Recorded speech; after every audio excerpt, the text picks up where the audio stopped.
Hello, hello, hello, and welcome to Build Her, Be Her, the Black Woman About Business podcast. We are so delighted to have with us today Jessica Poulin, and I want to welcome her with the biggest claps and snaps. Thank you so much for being here today. Welcome, welcome back to all my lovely listeners out there to the Build Her, Be Her, Black Woman About Business podcast. I'm your host, your girl, leading Lady Dar. And we have a lovely guest, a special guest with us today who also is going to pour on love, wisdom, business tips, sharing her story and who she is and how she became the director or founder, I apologize, the founder of Woke Media. Ladies, are you ready?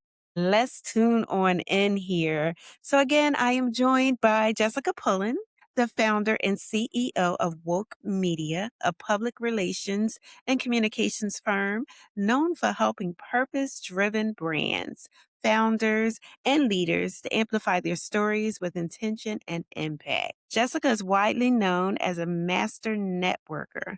Now, ladies, I love that. I love that and so much more.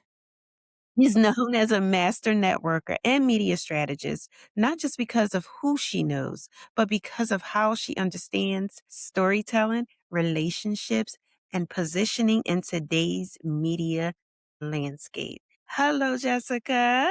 And may we call you Jess? Hello. Wow.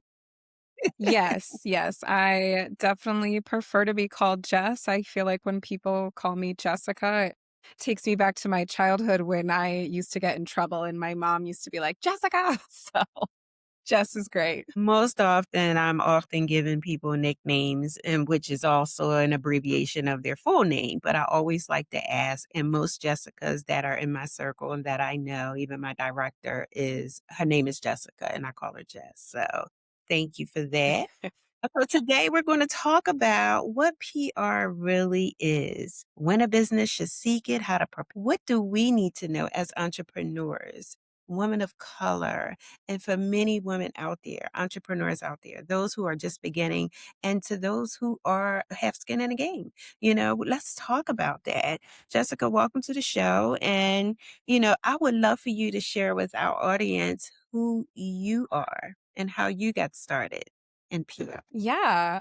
Thank you, by the way, for that lovely intro. Blushing a little bit. I'm very much a behind the scenes person. So to actually be the one that's on these podcasts is always it's intimidating, but I know that it's something I also need to do from a PR perspective. So but yeah, I got started in PR straight from college. I originally went to Manhattan College in the Bronx, New York, and Ooh. I originally actually went in as an undecided major and, taking my core classes, I had a professor that was like, "I think you might be good at like PR." And I was like, "What is this?" Like, I've never heard of it. I'm from a small town in Vermont, so that was never something I had heard of. And when I learned more about it, I was like, actually, yeah, I think I would be good at that. Like, that sounds like something I could do. So I got into it kind of on a whim after I got into college. It's now been almost 15 years that I've been a publicist, which is crazy and makes me feel a little old, but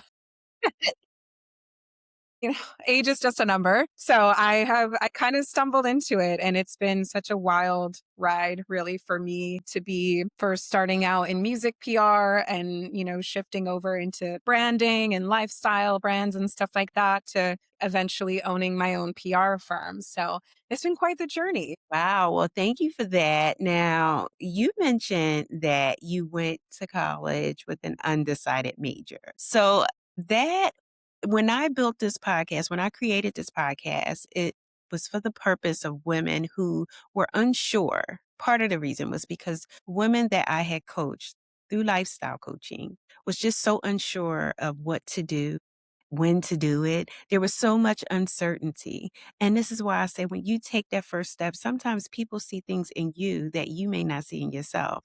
So you had someone encourage you and Yes. let you know that you may be good at PR. You may be good in this. And sometimes we have to be open to that. That's why I say being a lifestyle, I consider myself a lifetime student. I Yeah. really do. Same.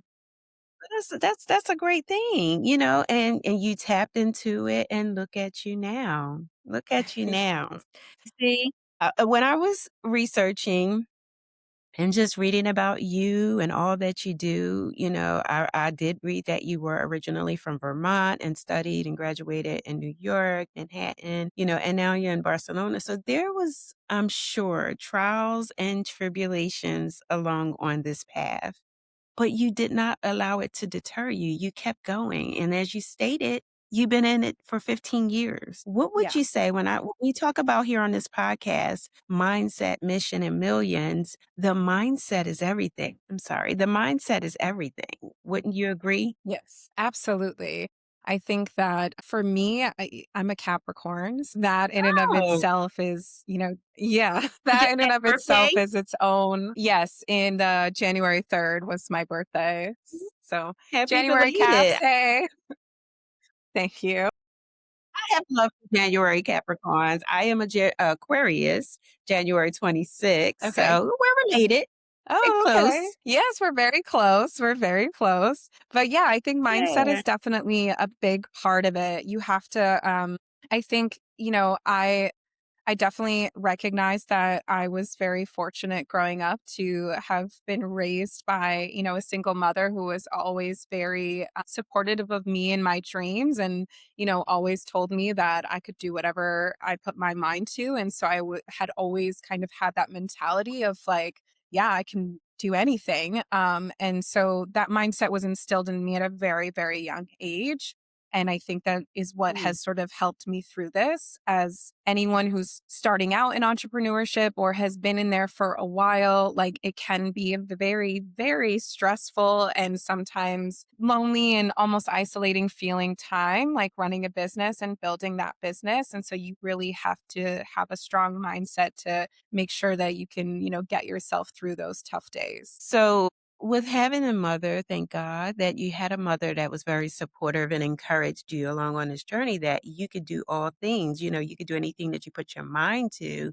What about women who did not grow up with that encouragement, with those supportive roles in their lives? What were some of the biggest lessons you learned when you transitioned, like from idea to your execution that made you reflect back on? So when I think about an idea, when I speak to women and I hear their idea, sometimes it's great and sometimes they don't believe in it, which makes me encourage them to Mhm. think about their past. Who was it? Was there someone in your life, whether it was a mother, a teacher, someone that encouraged you and made you believe that you can do this? So I'd like to ask you, Jess, what mindset shift would you encourage other women who did not have a mother or someone, maybe a teacher, a counselor? What would you suggest they do? How would you suggest that they go about encouragement? Because the word does tell us sometimes we have to encourage ourselves, but sometimes that's just not enough. Yeah.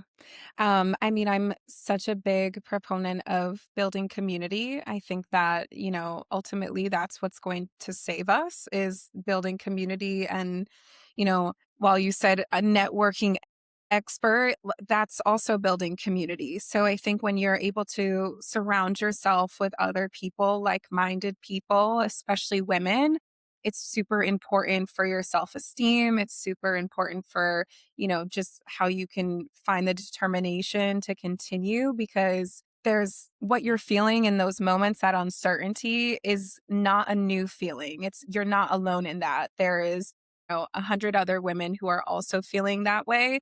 But then within those 100 other women, there are those women too that can maybe they don't believe in themselves, but they want to give you the encouragement as well, and vice versa. So I would definitely say community is really where it's at. I think we tend to have, especially like the US, has a very singular, isolated mindset where I need to get to the top on my own. While sometimes that does happen and it's great for the people that it happens for, especially for Black women, like we do better when we're together. So I think finding other women, other community circles that you can resonate with, whether it's your industry or whether it's just girls that are looking for friendship. Like there's always people out there, especially if you don't have it. We can't always choose our family. And even if you have a mom, maybe they're not as supportive as they should be.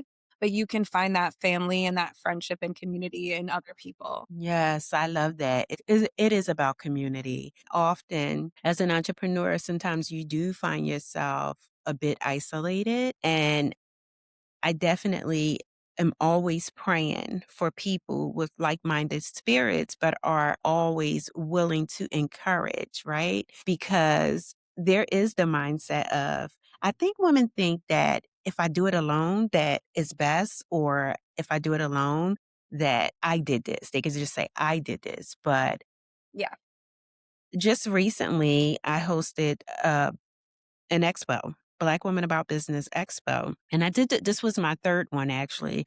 The first one I did alone. The second one, I had some assistance, mostly with family. But this third one, I had to position myself to open up my mouth to say, I need some help. I'd like some help with this. And the moment I did that, it was like the floodgates opened. yeah, And it wasn't just anyone that showed up to assist. God linked the right people. And it was a great expo. It was a lovely, empowering expo, you know? So we can't be afraid, ladies, to yeah, say that we have to be open to that. So community is where it's at. Thank you for that. What's the biggest of course. misconception entrepreneurs, or what do you think is the biggest misconception entrepreneurs have about PR and media visibility? Where do I start? There's a lot. I spent the first few years starting my company really having to take a step back when I onboarded clients and educate them about public relations. For someone who's in it, we know what the expectations are, but for people who don't really understand it, it can be a little bit confusing for them. I would say one of the biggest misconceptions when it comes to public relations is that the retainer fee that you are paying gets you X amount of press. And Mhm. that's just not true. When you are paying a publicist for their retainer fee, it is not saying if you pay, X amount of dollars, you get 4 press pieces a month or 5 or whatever it is. You're paying that person for their time and effort and energy to reach out to these media relationships and build a foundation for you and your brand to be able to receive those press hits. A lot of people also think that, with PR, it's like you pay and overnight, you're on Forbes's 30 under 30. And that's one of the biggest misconceptions that I always have to correct people on and really just educate them about what public relations is because they don't understand it. And especially when we look at US media versus like international, US for the most part is earned media, which means that your publicist has to have the types of relationships and the ability to tell your story that this press person finds it the most interesting out of all the other pitches they're getting. Whereas in the European market, a lot of that is like pay for play media where it's like, okay, if you give us $500, we'll do like a 2-page article. And while that's great sometimes, I personally think that earned media is better because that really truly tells you that you are, revolutionizing your industry or interesting enough to be selected among all these other people. And so it's a very different ballpark from just expecting to throw money at something and, the next day you're in all of the magazines. It's something that is a slow burn and it takes time. And I'm glad that you said that, because in speaking with entrepreneurs, even many that were at the expo, when we talk about public relations, or when I even spoke about it, there were so many people who thought, the difference in public relations is like, okay, yes, I'm going to pay for this service and I'm going to be on Channel 6 News, Channel 29. I'm going to be in the newspaper, magazine articles right away. And that is a Yeah. misconception. Like you said, there are steps to that. And I think even when I look back on a time when I first got started with my nonprofit, Walking Them Shoes, this was back in 2017. And I hired someone, a PR woman, and I honestly didn't know what to expect. And what I did receive was less than what she had stated that I would receive. And it left a bad Mhm. taste in my mouth. It left a bad taste in my mouth, but what it did do was make me educate myself a little bit more. And that's when I learned about the 3 different levels of PR, like you Mhm. mentioned, the earned media, and I think it's like a self-media, self-publishing, which is like your own doing your own level of PR work, and the paid media. Mhm. So, for my audience out there, I do have another question here. At what stage should a business owner start thinking about hiring a PR person or any type of publicity? At what Yeah. stage would you Yeah, I know. I saw this question on your question sheet and I was like, "Oh, yes, I want to talk about this because that's something that I don't think enough companies really like think about." I think that a lot of people are very how do I say this? Very confident in their brand. They believe in themselves, they believe in their product or their brand or their service. And I think that that's great. However, it's about how does that translate to the media world? And for some, there are some companies that really don't need PR whatsoever. There are some companies that need it long term. There are some that just need it for a short amount of time. So, some of the things that I think are super important is like, what is your goal that you're trying to achieve with PR? For some people, they're trying to achieve just the fact that they can say, like, I've been in Forbes or I've been in Glamour or I've been in Vogue. Like, it's more for the clout, really, to say this. For other people, it is to sell a product. They have a product that's coming out and they want to sell more and they want to get that visibility. That's fine too.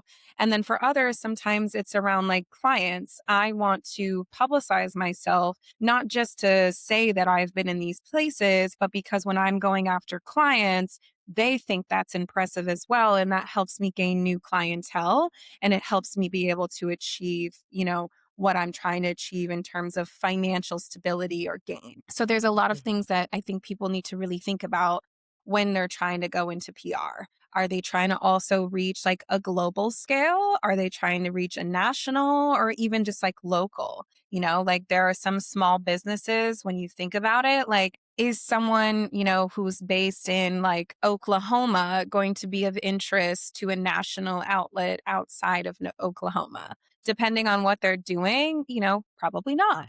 But if it's something where your reach, your messaging is more of a national or global conversation piece, then yeah, you probably can get into larger publications outside of just your local newspapers, TV shows, etc. So that also comes into play too. I think that, intro level, like when you're ready to launch, when you have a new space, when you have a new product, that's always great. And then again, depending on what your brand is, sometimes it's do PR for 3 or 4 months. And then maybe the next time you have something big that you want to share, you come back to it. So it's not always consistent. There's so many different factors to kind of determine like what a business should be doing at that point to make them newsworthy. Are you talking about something that's currently happening? Are you a nonprofit that is supporting, say, immigration and immigrants and how they can maybe relocate their family members? Or are you a Black owned brand that is trying to celebrate something for Black History Month? There's all these different things that you have to think about in terms of your demographic you're trying to reach, but also what's going on in the current events that makes it so people should care about you and your brand over whatever else is happening in the world. purpose. Okay, I get that. Purpose, and I guess when I think about public relations, I think about I'm not public relations, publicity. When I think about publicity, I'm often reminded of how we as women who start these entrepreneurial journeys as a hobby, some of us just start out by doing certain things in our kitchen and, you know, hair in the basement, I think a lot of people want to start posting on social media and feel that I'm branded and that this should get me that Hmm. publicity that's needed, which is also, a Yeah. misconception. What foundational brand elements should every or any entrepreneur have before pitching themselves, whether it's to a PR firm or to other businesses? Yeah, I mean, surprisingly, a website. I Mhm. know so many Yeah. brands that want to be out in the media and they don't have a website. And that's something that you have to have because that is your brand story. And a really well crafted website can be the difference between you as someone who's just starting out getting a press piece versus, a brand that's potentially been around for a little bit longer. People, especially these days, we're more conscious buyers for sure. And we're more conscious about where we're putting our time and energy and money. And so I think what a Mhm. lot of people misunderstand is that they want to focus so much on their product or service that they're not thinking about the person behind that product or service. Before it's like, oh, this is a name brand and I just want to buy it. But ever since, COVID in 2020, people are more intentional where they're spending their dollars. So they also want to know, who are these people behind this brand? What are their beliefs? What do they stand for? So it's important for people. One of the first things we do when we bring on new clients is more often than not, we write their bios. And a lot of them don't have them. Even CEOs of these companies that have been around for years, they don't have their own bio. And I get it. Some people feel uncomfortable sort of like bragging about themselves in their bio, but that's where we Mhm. come in. We do that for you and in a way that is interesting and compelling and sort of touches on things that maybe you wouldn't even think about, but we're doing that for you so that you don't have to be stressed about. Especially when you're looking at PR, you have to have high quality photos. There are so many people that we've worked with in the past that come to us and their photos are low res and blurry or just, not really aesthetically pleasing whatsoever. And photos are everything. The visual branding side of your brand is everything. Sure, you have great product photos or something, but who are you as the CEO? What is your style? What is your evolution? We live in a very, unfortunately, narcissistic society. And so when people think about publicizing brands, if you look, fashionable and trendy and all this good stuff, like you're probably going to get, placed in these Mhm. publications before someone who maybe is a little bit disheveled and not put together. People need to understand that when you're thinking about a brand, it's not just about your product or service. It's about everything that it encompasses, who you are, who the brand is, what you look like, what the brand looks like, and what your story is. So there's a lot of different elements that I think people sometimes miss. But that's also, why we're here is to help them kind of identify where they're missing key parts and develop them for them. So when we start reaching out to media, they have the best chance possible to get that placement. Wow, that's great information. And as you were speaking, I was just reminded of conversations that I have with women and opportunities like this to work with a PR firm. Some people are not financially ready. Some people feel that they're not Mhm. able to, to just purchase that service, right? So I was just thinking in terms of the three types of publicity, this for those who are listening and feel that they're not able to afford the tips that you just shared would fall in under your own media publicity. Am I right? Gaining, making sure that you're Yes. okay, making sure that you share with your audience who you are and not just so much having the perfect aesthetics of the product or the service, but you, Yeah. most importantly, you. So that's great. Thank you for that. I really appreciate that. Can I Of ask course. you, more like on a personal level, when you got started in business, when you graduated college and realized, you went into the music industry. Am I correct? You went into the Yes. music industry. Did you at that time start working on yourself, on your brand at that time, or did you hire someone to do it for you? That's a great question. I mean, I worked in the music industry for about 5 years before I started shifting a little bit. I had always sort of had an idea that I wanted to work for myself one day. I worked for a lot of men when I first started out, and I just, men, I just could not. I really was like, I need to find a way to do this on my own. And so I didn't really start working on my brand until I started freelancing after my first big PR gig. Because I understood at that time, like while I'm selling my skills to these other companies and applying for jobs and things like that, like I knew I had to kind of really like sell myself, like who I was, the experiences that I had. So that's kind of when I first did it. So it was a bit in to my career before I really started to, I would say, hone in my own brand. As a publicist, we are writers. That's literally all we do is write. So it was a lot easier for me to kind of start my own brand and, craft my own bio and be able to, take my own headshots and know that, like, even just from a resume standpoint, like if I can look professional and have a great photo and have a great bio and history of what I have done and accomplished, I'm able to get better positions from there. And then, of course, once I did start the company, that's when I really was like, okay, now it's time to get into the branding. But it definitely took me a bit before I worked on my own. Okay. Well, that's encouragement for our listeners out here because I think people want to, start the business and, of course, start making money right away, but they don't realize that there are levels to this. And Yeah. I totally believe when you said, you had to decided to do this for yourself and sell your experience. That was also a mindset shift as well. And it always Mhm. resorts back to mindset and you believing in yourself because you wouldn't have been able to do it if you didn't believe in yourself, which takes me back to what I always tell my listeners, my audience is that we have to believe in our products and our services. We have to believe in us. We have to believe in us, ladies. So that's great. Thank you so much. I'm just really enjoying this conversation Of with course. you.